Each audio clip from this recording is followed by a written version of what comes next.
Why did Israel bring the Ark of the Covenant into battle with them?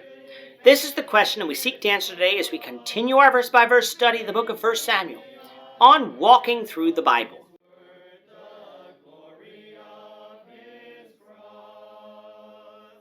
Today we're going to be discussing 1 Samuel chapter 4, verses 1 to 11. But before we do that, let's read the passage. If you have a Bible with you, turn to 1 Samuel chapter 4, verse 1. But if you don't have a Bible, don't worry. Just follow along with us on the screen. The version that we'll be reading from is the New King James Version. So 1 Samuel chapter 4, beginning at verse 1.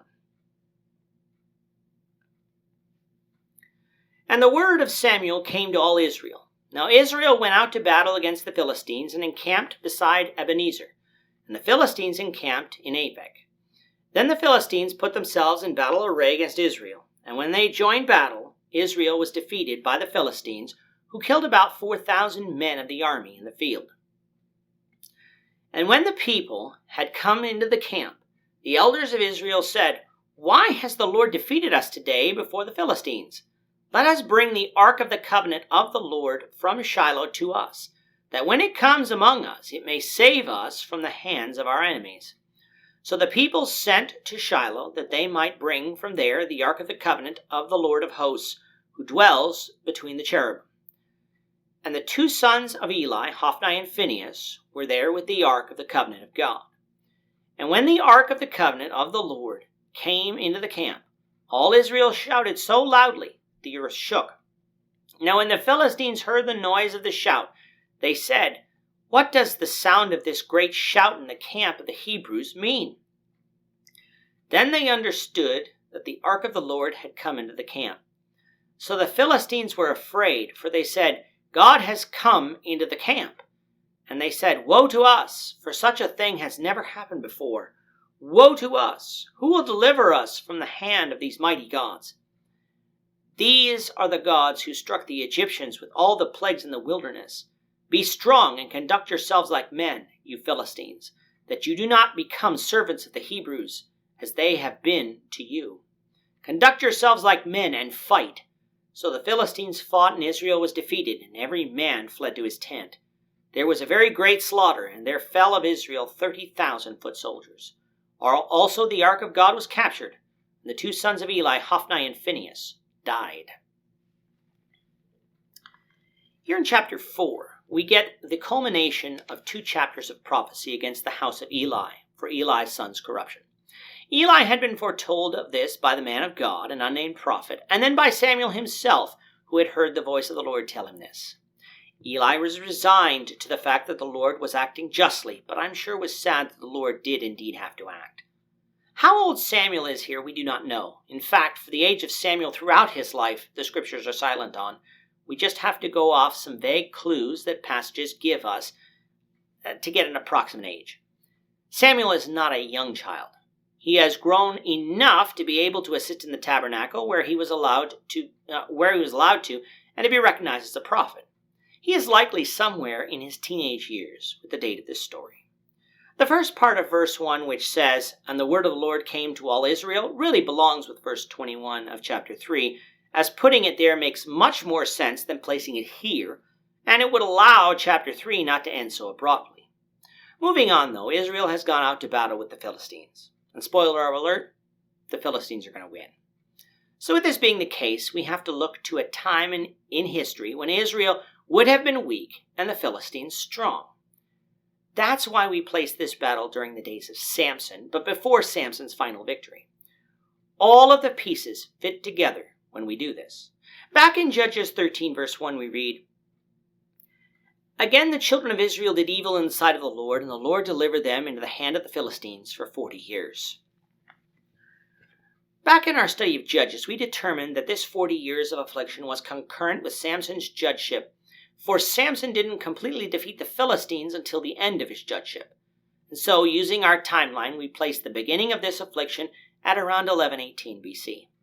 Does Israel's spiritual condition in Judges 13 fit with Israel's condition here at the beginning of 1 Samuel? It sure does. Hophni and Phinehas didn't just begin acting corruptly in chapter 2, they had been acting like this for a long time. At the end of the chapter, we're going to find that Eli had judged Israel 40 years when he died, showing us that his judgeship predated 1118 BC, which likely means that Eli's sons acted corruptly for many years. After the battle with the Philistines, Israel is not going to immediately be delivered from the hands of the Philistines within a couple of months. 1 Samuel 7 says it will take 20 years. That, of course, makes sense if this is the 40 years of affliction mentioned in Judges 13 that coincided with the time of Samson. For Samson is said to have been a judge in Israel for 20 years, beginning at around 1098 BC. And of course, from Judges 16, we know that when Samson, at the end of his life in judgeships, brought down the temple of Dagon in Gaza with his strength, many Philistines died that day, weakening them considerably. This weakening, along with Israel's repentance, will be what finally allows this current oppression by the Philistines to end in 1 Samuel 7. It's amazing how scriptures fit together when we actually take some time to sit down and study them a little more closely. With the Philistines' oppression beginning in around 1118 BC, and Samson's judgeship ending in about 1078 BC, that is why we place this battle here in 1 Samuel 4, along with the destruction of Shiloh, to around 1094 BC. This would allow a reasonable amount of time following the judgeship of Samson for Israel to repent of their sins at the behest of Samuel, and for the Philistines to regroup a little bit from their defeat by Samson before coming into battle against Israel again. We shouldn't be dogmatic about exact dates, however, as none of them can be set in stone and thus can vary by a little bit in either direction. Coming back to the battle in 1 Samuel 4, we find that Israel had been gathered to battle the Philistines at Ebenezer, while the Philistines had camped nearby in Aphek. As can be seen on our map, these two places are not too far apart from being west of Shiloh in what would be the tribal land of Ephraim. In the first part of the battle, Israel was heavily defeated, losing about 4,000 men. They were bewildered as to why the Lord defeated them before the Philistines that day, not stopping to think that it was because of their sin. Instead of repenting, though, Israel had a better idea. Let's go to Shiloh and bring the Ark of the Covenant into battle with us. Now, why would they want to do that? What did the Ark of the Covenant represent? The presence of God.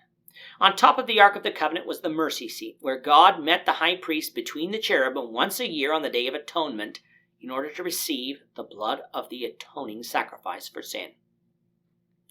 Thus, if God's presence was there, and they brought the ark to them into battle, then God's presence would now be with them in the battlefield, ensuring them victory, so they thought. Unless we think that this was an absolutely stupid idea, remember that on the journey from Sinai to Canaan, the ark did travel with them, though covered, and they were victorious in the battles that they fought. But of course, here in the battle with the Philistines, the situation was different. The tabernacle had been permanently set up in Shiloh up to this point, with God placing his name there. He didn't command that the ark be moved, so the very act of moving it from the Holy of Holies, which was only to be entered once a year by the high priest alone, was a sinful act in and of itself. That God didn't immediately strike the ones who did it dead just shows you how big of defeat that God wanted to lay upon Israel at that time. More importantly, though, with Israel believing that God would be with them if they brought the Ark of the Covenant into the battlefield shows how 250 years of idolatry had corrupted their thoughts about God. Yes, God is said to dwell between the cherubim, and yes, it is said he met the high priest there on the Day of Atonement, but the scriptures also say that God's home is not in the temple. It's in heaven. And as such, God can be anywhere he chooses, Ark of the Covenant being present or not. That Israel thought the ark was where God's presence actually was and nowhere else meant that they were treating it as an idol, just an idol to their God. The Ark of the Covenant was never to serve that purpose. The mercy seat that sat upon it represented God's presence, but it wasn't God's presence. God wasn't with Israel here. He was with the Philistines. All that bringing the Ark of the Covenant into battle was going to do for Israel was ensure the Philistines captured the ark, which is, of course, what happened. For Hophni and Phinehas, Eli's sons, accompanied the ark into the camp, lifting the spirits of the children of Israel. Israel went into battle, lost about 30,000 men, and the ark was captured, and Hophni and Phinehas were killed, just as God had prophesied to Eli. Note here when the Philistines saw the ark come into Israel's camp, they thought that they were done. For they had heard about the stories of what Israel had done to the Egyptians by the power of God. But they were determined to fight and win, and I'm sure they thought they did so by the power of their false god. Little did they know that victory came their way due to Israel's God, Jehovah, the only true God, punishing Israel for their sin by using the Philistines to accomplish this. The Philistines will learn this lesson soon enough, but before we get there, we must finish the story of Eli, something we will do, the Lord willing, in the next lesson. With that, our time is up for today. The Lord willing, we hope you'll join us for tomorrow's discussion of 1 Samuel chapter 4, verses 12 to 22, as we continue our walk through the Bible, one verse at a time. Thank you for watching today's episode. We hope that you found it edifying and ask that you not only subscribe to our channel and podcast, but that you like and share this episode among your friends, so that the saving gospel of Jesus Christ can go out to the whole world.